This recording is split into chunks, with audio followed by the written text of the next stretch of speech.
hari ini hari Sabtu, saatnya kita belajar bahasa Indonesia. Terlebih dahulu Ibu akan memperkenalkan diri. Nama Ibu Riditla Roza. Ibu mengajar bidang studi bahasa Indonesia. Untuk nomor HP dan WA dapat kamu lihat di sini. Terlebih dahulu, sebelum memulai pelajaran, marilah sama-sama kita membaca basmalah. Bismillahirrahmanirrahim. Anak-anakku sekalian, kita sekarang masuk ke tahun ajaran 2020-2021. Nah, sebelum pembelajaran dimulai, terlebih dahulu kita ada kontrak pembelajaran bahasa Indonesia, ada 4 di sini. Selalu berdoa sebelum dan sesudah belajar, bersikap sopan dan santun, disiplin dalam mengerjakan tugas, dan memerhatikan kerapian dalam pembelajaran. Selanjutnya, materi yang akan kita pelajari kali ini adalah mengenai pengertian teks berita, unsur-unsur teks berita. Nanti akan kita lanjutkan dengan materi teks berita yang struktur dan unsur kebahasaan. Anak-anakku sekalian, sekarang kita akan melihat apakah itu teks berita.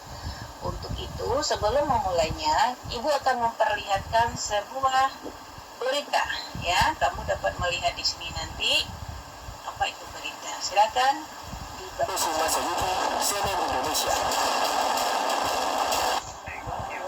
Hujan yang mengguyur sebagai wilayah Jakarta sejak Senin malam juga mengakibatkan sebagai wilayah Jakarta terendam banjir seperti yang terjadi di kawasan Kemang Utara, Jakarta Selatan. Banjir setinggi 50 cm merendam kawasan ini.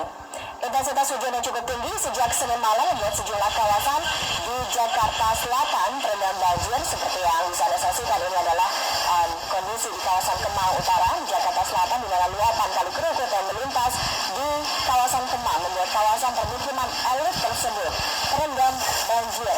Sejumlah petugas kebersihan yang berada di lokasi. Oke. Nah, jadi sedikit saja mau Ibu sampaikan, itu contoh berita yang sering kita lihat di televisi. Nah, Ananda, jadi kita dapat lihat bahwa teks berita itu adalah jenis teks narasi yang melaporkan kejadian, peristiwa, atau informasi mengenai sesuatu yang telah terjadi atau sedang terjadi. Lalu, pengertian menurut KBBI, berita itu cerita atau keterangan mengenai kejadian atau peristiwa yang hangat. Yang kedua, dia berupa laporan. Dan yang ketiga, dia pemberitahuan dan pengumuman. Selanjutnya, kita akan lihat unsur-unsur berita sering disebut dengan 5W tambah 1H atau adik simba. Di mana adik simba maksudnya A untuk di mana, A untuk apa, D untuk di mana, K untuk kapan, C untuk siapa, M untuk mengapa, ba bagaimana. Jadi gampang sekali kamu mengingatnya. 5W tambah 1H atau adik simba. Untuk apa? Berita itu harus berisi pernyataan yang dapat menjawab pertanyaan apa. Yang kedua, untuk who, dia menyertai keterangan tentang orang-orang yang terlibat dalam peristiwa. Untuk when, menyebutkan waktu kejadian peristiwa.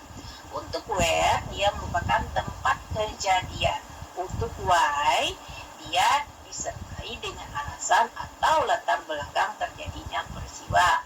Untuk yang terakhir how, itu dapat dijelaskan proses kejadian atau suatu peristiwa dan akibat yang ditimbulkan. Nah, selanjutnya ada ciri-ciri berita.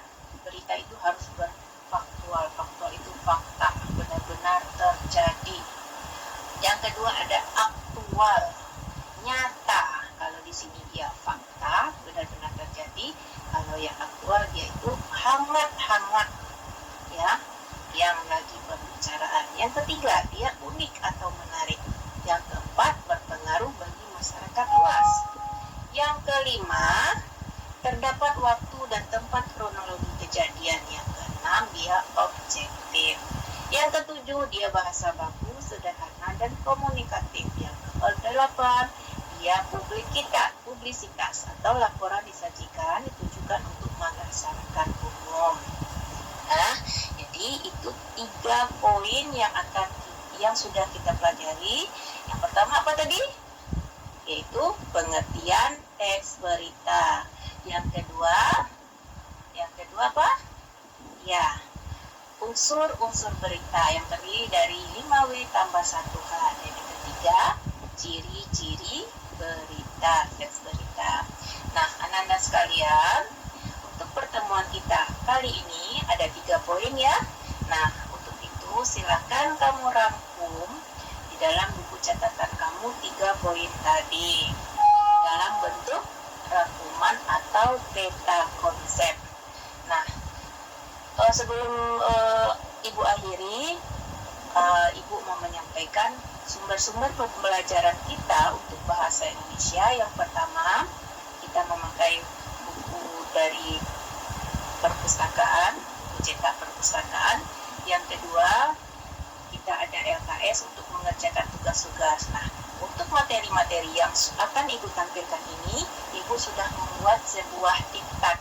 Jadi kamu tidak perlu lagi menyalin yang sudah ada di diktat ke dalam catatan, tapi catatan kamu itu nantinya berisi rangkuman materi, bisa dalam bentuk rangkuman, bisa dalam bentuk peta konsep. Ya, insya Allah nanti kamu bisa menghubungi Ibu bagaimana cara mendapatkannya.